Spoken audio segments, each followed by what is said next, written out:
terjadinya evolusi pada manusia. Evolusi merupakan perubahan struktur tubuh makhluk hidup yang berlangsung secara perlahan-lahan dalam waktu yang sangat lama. Evolusi berasal dari bahasa Latin yakni evolvo yang artinya membentang.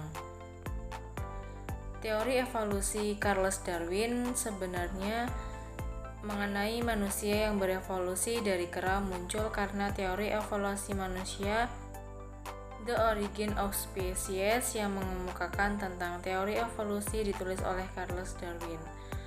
Menyimpulkan semua makhluk hidup berasal dari nenek moyang yang sama dan berhubungan antara satu sama lain.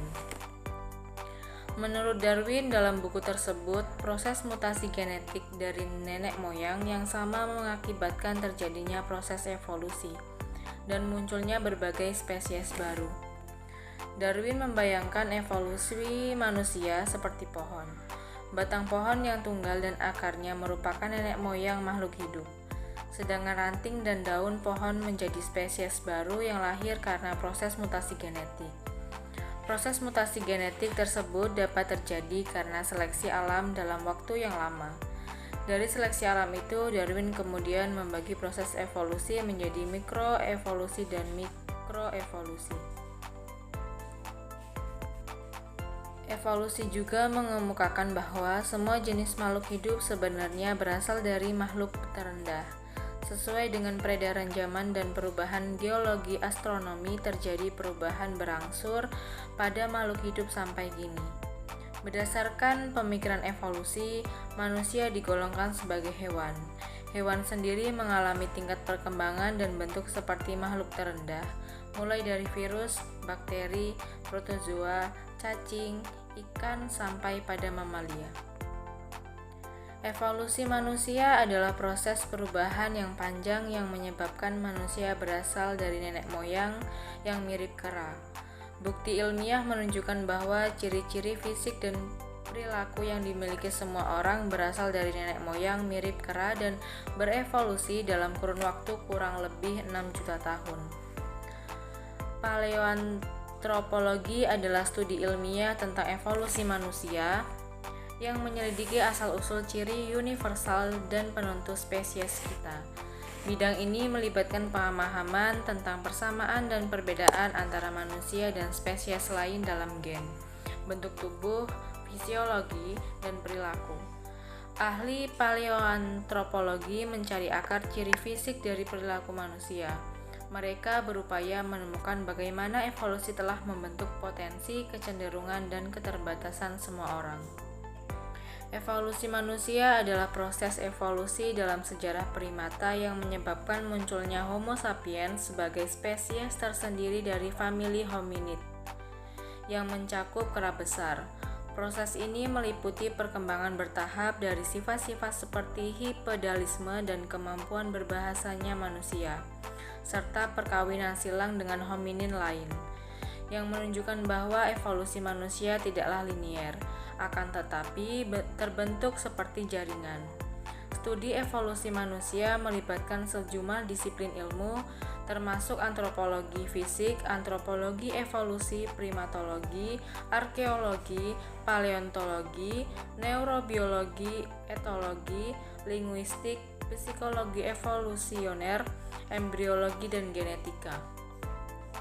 Primata berpisah dari mamalia lain sekitar 85 juta tahun silam, yakni pada periode Kapur akhir.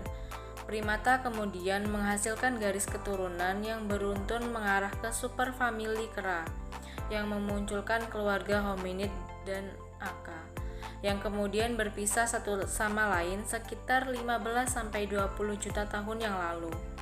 Hominid Asia mencakup orang utan, berpisah dari hominid Afrika sekitar 14 juta tahun silam. Dari hominid Afrika, hominid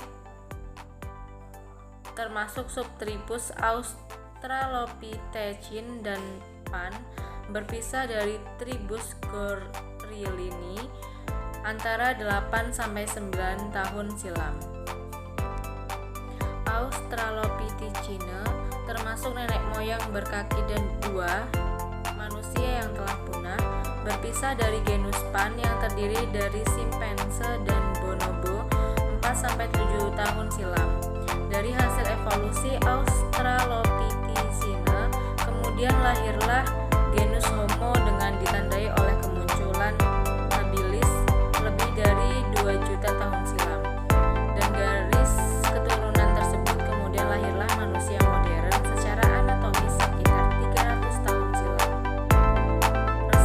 Representasi dari genus Homo yang paling awal terdokumentasi adalah Homo habilis yang berevolusi sekitar 2,8 juta tahun yang lalu dan dapat dikatakan sebagai spesies paling awal yang memiliki bukti positif tentang penggunaan alat-alat bantu. Otak hominin awal tersebut memiliki ukuran yang hampir sama dengan simpanse, meskipun ada dugaan bahwa ini adalah masa di mana gen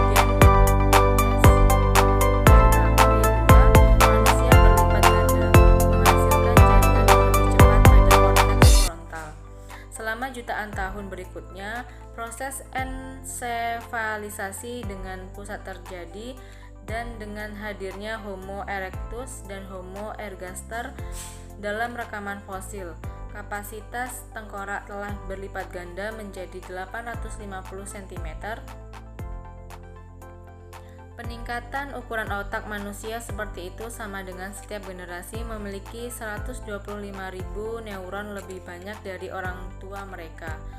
Diyakini bahwa Habilis erectus dan Habilis ergaster adalah yang pertama kali menggunakan api dan peralatan yang kompleks dan merupakan yang pertama dan garis hominin yang meninggalkan Afrika.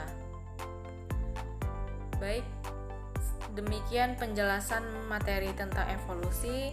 Apabila terdapat salah kata dari awal hingga akhir, saya mohon maaf. Saya akhiri. Wassalamualaikum warahmatullahi wabarakatuh. You don't even know my name.